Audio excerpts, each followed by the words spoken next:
Police of Reddit, what is the absolute worst crime scene you've come across? Been to a few calls of dead bodies turning up at the water treatment facility. You think normal dead body smell is bad? Try a guy who has spent a week soaking in wastewater dumped out onto a conveyor belt. Also went to a call of a guy, a vet with PTSD, who shot himself in the head in front of his wife when she demanded he go to a wedding. The rest of the family was in the other room. And by rest I mean about 15 other people. Apparently the last thing the wife said was, "We're going to the wedding, pack your bags," and threw a suitcase at him. Well, his Glock was in it and he simply pulled it out and shot himself right in the temple. Dude really didn't like weddings, I guess. My dad is currently sitting right by me. He has 20 years active patrol duty and then 7 as sheriff. Well, one time we got a call from guy saying his girlfriend broke his dong. Obviously, we were skeptical, so we go along with ambulance and fire to their house and walk into his girlfriend sobbing and shaking in the corner. We walk into the bedroom and let me tell you, dongs might not be able to break, but this was a very broken dong. Turns out they had gotten drunk and she wanted to hop on his dong by jumping from the top of their headboard onto him. Yep, didn't work. She bent his dong in half. By the time we got there it had turned black and the bottom part was swelled but the top part was just flopping. I felt bad for that guy. The other one was a call we got from this woman saying Mrs. Ziz is 90 years old and we haven't seen her in 7 weeks. Can you perform a wellness check? This was in the middle of August after a couple streaks of 100-degree weather. 7 weeks is a long time. So me and Rich, his partner, go over and lo and behold no visible AC unit in this 100-year-old house. So we load up our noses with Vicks and open the door. Yep, the Vicks didn't help. That house was well over 90 degrees Fahrenheit. This lady had basically melted into a sludgy mess with some human feature still visible on her couch. The vapor her body was giving off was on the windows like condensation. Rich and I both threw up and called the coroner, who basically had to remove this lady with her couch cushions. It was bad. My dad was a cop and the worst case he ever had was while he was a detective. They caught a local teacher with something 8 full CDs of CP. The most awful thing about it that you have to go through it all to see if you can identify any adults in the pictures to try and get them busted. Freaking sick. An officer who volunteers at my work from time to time told me that his worst experience was during his first year on the job. Apparently there was a car accident where the driver was wedged halfway out of the overturned car. Unfortunately, since the car was on fire, they couldn't help the man out and had to stand there and watch him burn to death while he screamed for them to help him. And a call goes out for reported screaming at mid-January. Important later, my father and another office respond to find a known deranged individual, very long rap sheet, and has been in and out of psychiatric care for years, sitting on the front porch holding a double-sided wood-splitting axe. Steam is coming up off the grass and there are chunks lying all over the lawn. Upon interviewing the suspect, he admits that he and a friend were playing poker. The suspect was losing nearly every hand and came to the conclusion that his friend was a H-ain't Southern for ghost and was cheating him. The suspect grabbed the axe and chased his friend outside and hacked him into dozens of pieces, thus causing the warm blood to create steam on the grass. My dad tells the suspect that he needs to get in the police car because it's H-ain't proof. He said the suspect dropped the axe and sprinted to get in the back seat while thanking them for helping him. My friend and his dad are volunteer firefighters. I was staying the night and they got a call at 1 AM. They knew it would be a long call based off of info from their radios, so I went with them. According to a witness, a motorcyclist going about 120 miles per hour was going around a wet corner at midnight past a semi-truck. He leaned too much into the corner, slid across the road, still on his bike, hit a tree. He disengaged from his bike when he hit the tree, and skidded in front of the semi, where the semi made him like spreading peanut butter on toast. I stayed in the truck with the windows down, but could see everything due to all the flashing lights. Semi driver was a wreck, crying and sobbing, saying that it happened so fast that he couldn't do anything. I got to watch my friend and his dad scrape a guy off the road. Drive safe, guys, especially motorcyclists.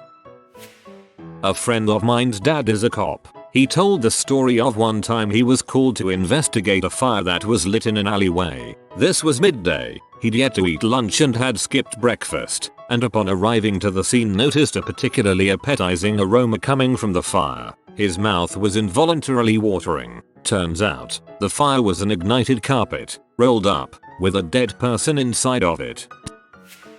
Saw a little kid standing on a busy street corner, in the dead of winter, around 2 or 3 years old. Went up to him to talk to him and found out he had been standing out there for an hour or so while a good Samaritan kept eyes on him from across the street in his nice and warm house. Eventually led the investigation back to a battered woman's shelter nearby. The manager recognized the kid and said his mom was upstairs in another room. Went up there and found out she died from a H overdose a few days prior. Broke my heart to think that kid had been in that room with his dead mother for days with little food or water, probably crying that his mother wouldn't wake up or talk to him. Dunno whatever happened to him after that. Lost kids are common in my city, but this one wasn't just the forgetful tourist who didn't keep track of their kid while they snapped photographs everywhere. It was intense for a while, as we pulled resources from neighboring counties to put out the alerts for a priority lost child.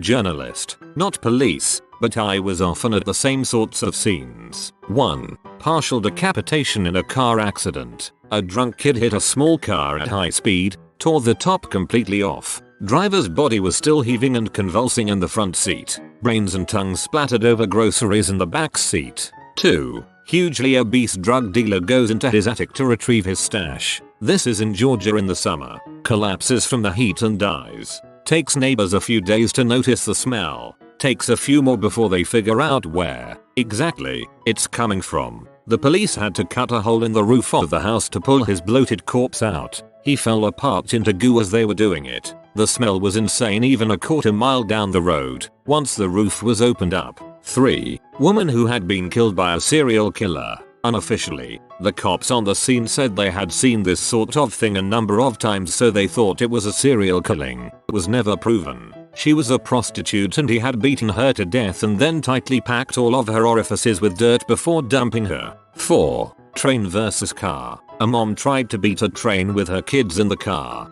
Train was too fast. When I got to the scene there was a child's head just sitting on the ground. Completely normal except for the fact that his was detached and the body was nowhere in sight.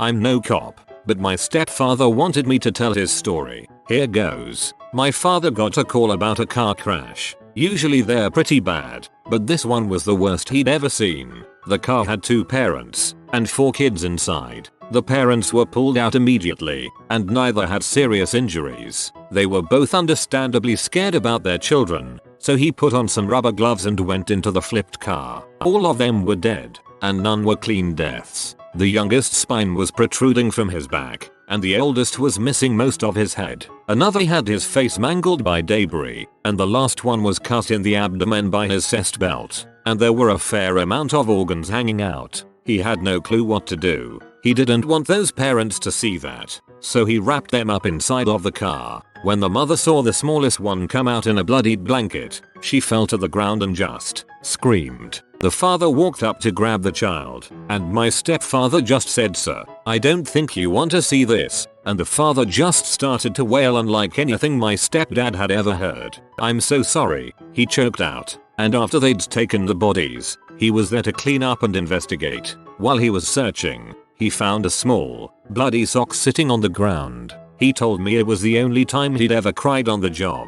In his words, "I've seen grown men blow their brains out. I've seen people beat their spouse until their face was mush. Heck, I even had to reach into someone's chest cavity once to resuscitate them. But I'll never forget those kids." I'm not in law enforcement, but ended up working very closely with them on one case that presented to Maya. A newborn infant had been microwaved by her mother's boyfriend because she wouldn't stop crying after he sexually violated her when changing her diaper. The baby's uncle found the baby and got enough neighbors gathered to set the boyfriend on fire. Police came in first with the baby. They gave me a heads up that the boyfriend might follow, but they decided to wait for ambulance to show up and transport him. probation officer for violent sex offenders here. I've got a few I could add to this, but this one sticks with me as the worst. A doctor in the children's department at a very popular hospital was ARPing the preteen terminally ill girls during the night shift. This went on a couple times a month for years before he was finally caught. One of the girls lived longer than the doctors expected and complained of pains. During an inspection they discovered the ARP and posted cameras which eventually caught him. He ended up getting probation because he A. could afford great lawyers who got him in front of a sympathetic judge, and B. most of his victims were dead. He'd up the pain meds before the act so that there would be less resistance. The court never knew the extent of his deviance, but after I finally got his polygraphs back we learned the full story. He eventually died in custody after we got him on a violation.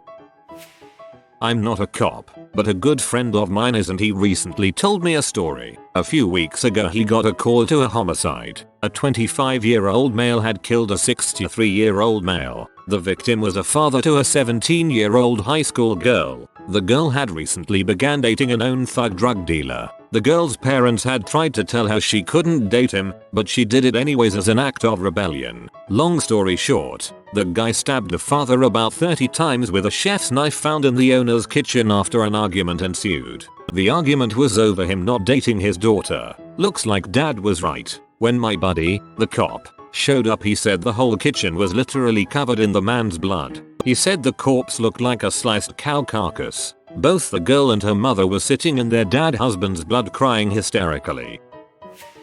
Cop here. Not the worst crime scene but an interesting one. I was dispatched to a call where the wife found her husband unresponsive in his office. I show up, the room is dark, and I find the man in his chair in front of his computer screen. The screen is off but I can hear that the fan on the PC is still running. Anyhow, the guy is elderly and is obviously dead. His right hand is seized up into a jacking off position and his fly is down with the Vienna sausage limp and exposed. Obviously this dude had a medical episode while whacking the weasel. At this point the wife is completely unaware of the circumstances surrounding her husband's death due to the room being dark, his close proximity to the desk, and her reluctance to approach the body. Some time passes, the ME shows up with body removal, and the guy is wheeled away. As I am wrapping up the scene and the wife is in another room with family, my curiosity gets the better of me. I know for a fact that at his age the guy needed some visual stimulus at a minimum to prime the pump. Remembering that the computer was on, but the screen had shut off, I reached for the mouse. When I moved the mouse, the screen turned on to holy dear god of all that is horrible on the internet. Let's get one thing straight. As a male, I have seen my fair share of what is out there in the naked world, but what popped up on that screen was about 20 open tabs of the darkest parts of the web has to offer. What struck me most was the amount of painful looking gay torture this guy had open. Not going to lie, at this point I felt like a teen again, afraid my mom was going to walk in at any moment. I was at a crossroad. Do I break the news to his grieving wife and family a couple rooms over? Heck no. I closed all those tabs and hoped this guy was browsing on private. To dead guy, I hope that I was a bro for you even though I didn't know you. And if anyone ever finds me in that same situation, please do the same for me. RIP dead guy. Not in the police, but I just finished serving on a jury for a capital murder trial a couple of weeks ago. Basically a guy beat his 2-year-old son to death and during sentencing it came out that he assaulted his 4-year-old daughter as well. As part of the trial we had to view all the forensic photos of this poor kid. 84 bruises, 15 broken ribs, head contusions, brain hemorrhage, lacerated intestine, and the list went on and on. Most of the jurors were shaking with rage when we returned to the jury room that day.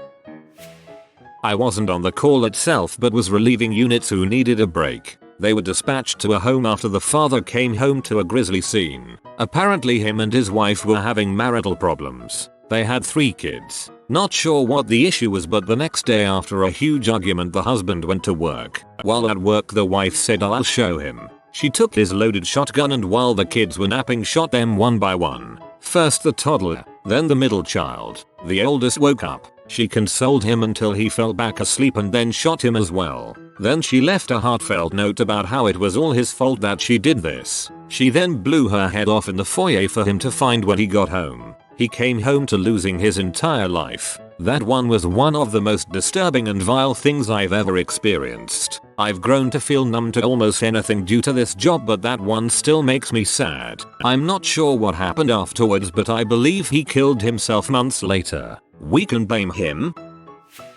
I'm a bit late to the party, but here goes. My stepfather worked traffic homicide for years and encountered any number of frankly gruesome things, but the story I remember really sticking out in my mind involved a car hitting an electric pole on a rainy night. The car's occupant had, in the course of the accident, become decapitated, had sheared completely off. The electric pole was severely damaged, one of the lines breaking and falling down to rest in a puddle, which now also contained the severed head. The electrical charge was, apparently, causing the head to bounce and sizzle in a very disconcerting fashion, to put it lightly. Not completely what OP is looking for, but a horrible scene nonetheless. My grandfather's friend was a truck driver for many years, and on one night while he was driving, a car swerved across the median and hit his truck head on, killed everyone inside the car, and to make it worse, they had just crossed into America legally, so this small sedan had about 6 more people than it should have held stuffed into hollowed out places. So when he hit the car, a red mist just exploded out. He had people stuck up under the hood of his truck and it was a huge mess. Fricked him up for a while. Probably fricked up any responding officers too. I once went to a scene where her ex-boyfriend showed up at the house where the girl lived. He knocked and then started firing a shotgun through the door, hitting a toddler. He then went in and shot the girl's mother. I still remember chunks of flesh and underarm hair stuck to the wall. Shot the father and then left. The girl was out for the evening. He then left the gun and a suicide knot at the top of a bridge. He went on the run instead of killing himself and was captured shortly thereafter by the marshals. Fricked up scene.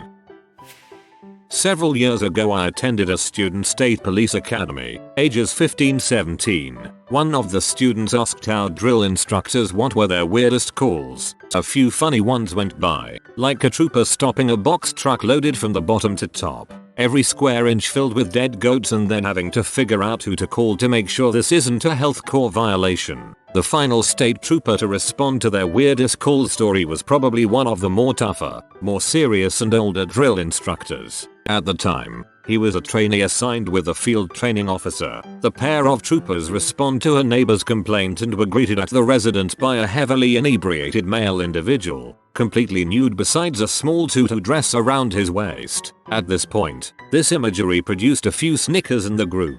He went on to say that the individual had an erection, with blood all over, but no visible signs of a cut. Upon further inspection, the troopers found, stuffed under the kitchen table, an unconscious 3-year-old, bleeding from the anus, because the inebriated individual was her father, who had just finished arping her in his drunken state. While that in it of itself is an image nobody should see, I'll never forget the trooper's description of having to restraining his field training officer from blowing that guy's brains out. The FTO drew his firearm and put it right to the guy's head and was probably going to blow this guy's brains out if the trainee had not tackled him. That's some real emotion right there. It's easy for us to sit in hindsight and say we wouldn't have shot this guy. That's against the law. But in the heat of the moment, would you have? It goes to show you that under stress, anybody, anyone, can do anything. Also, we'll never forget people's mild laughing smiles going completely stone cold serious when the story progressed. Literally like a bomb went off.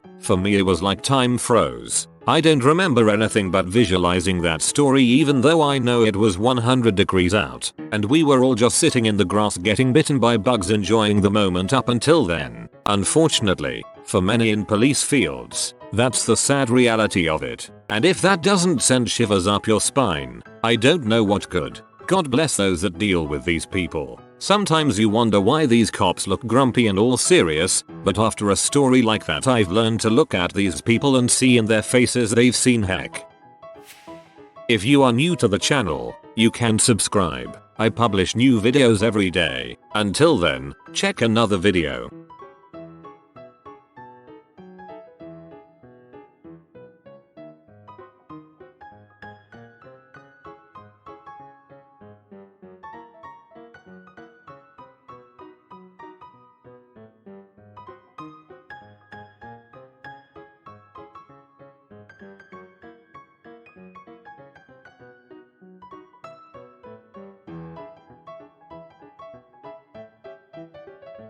Bye for now.